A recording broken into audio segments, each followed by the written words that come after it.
Hello and welcome back.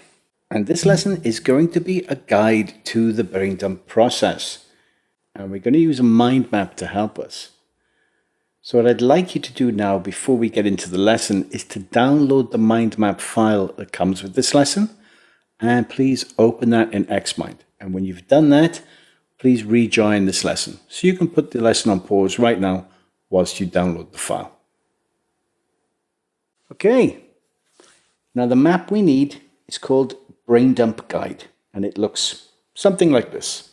Although the final version I put into the download file might look slightly different. So this map itself is just a guide to the brain dump process.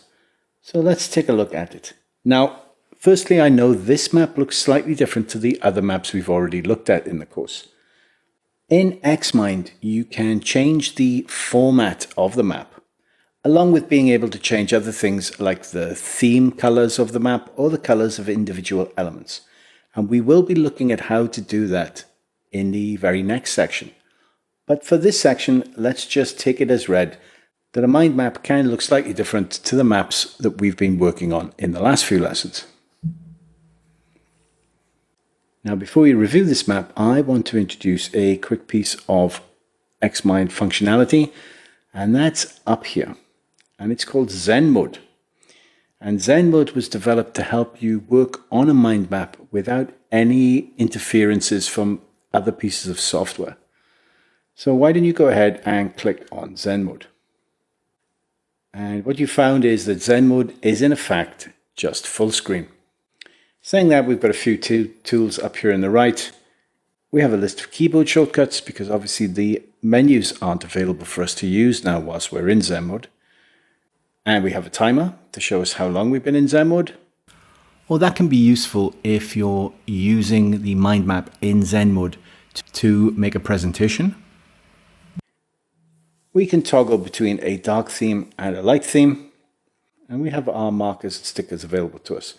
The other menu is for formatting your map, and we'll get into that in the next section. Okay, so let's begin with our brain dump guide. And the first thing you're going to want to do is find a quiet place to work. You will need a quiet environment. A brain dump is going to take you somewhere between maybe 30 minutes and 90 minutes. And you certainly don't have to do all that work at one time. You can break it down into smaller sessions if you wish and do 20 minutes here, 30 minutes there. I do suggest you switch off your phone and you close any email or messaging software. Ideally, you don't want to be disturbed while you're going through this process. And because you don't want to be disturbed, plan to work on your brain dump when you're least likely to be interrupted. And the next thing is what we're doing now. We're going to review the brain dump process itself. You need to obviously write your answers down somewhere. In this course, we're going to use a mind map to do that. But in future, you might want to use such things as note-taking software or even just a pen and paper. And by note-taking software, I'm talking about things like Google Keep, Evernote, or on a Mac, simply the iOS or the Mac Notes application. I suggest you do get used to using some note-taking software on your computer or ideally on your phone, because if you really get used to the brain dump and mind mapping processes, then you're not always going to be in front of a computer when you want to write down a question, an idea, or a problem that's occurred to you that you want to add to your brain dump. And note-taking software can be very useful for just capturing that information quickly and putting it to one side until you need it. If you wish, you can now skip ahead and review the list of trigger questions that we will work through as we perform the brain dump. Now, you don't have to do this. It's totally optional at this point. But if you are curious about the questions that we use to encourage your feedback during the brain dump process, then you can find those questions in a mind map in this file called Brain Dump Template. And then when we get into the actual process of asking yourself the questions and recording your information, you're obviously going to ask yourself a question, give that answer a title in your mind map, and then to that title add any pertinent information if you think it's needed. So here's an example answer. The question is in the commitments promises to other group of questions.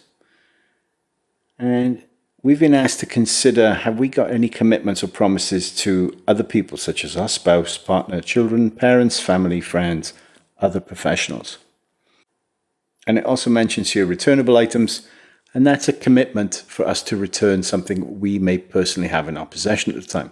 Maybe we've borrowed a physical device from somebody else, we've borrowed a neighbor's lawnmower, and we need to return that. So for the title, I've put Max's birthday trip. Max is the son of a good friend of mine, and Max is about to turn 7. So I'd like to be there to celebrate that with him and his family. So the pertinent information I would add to this title is that there's a need to arrange the following for Max's birthday celebration: a flight ticket, a hotel reservation for Max, his mum, me, and one other person. And I want to do some research on things that are available locally for kids to do in Max's city.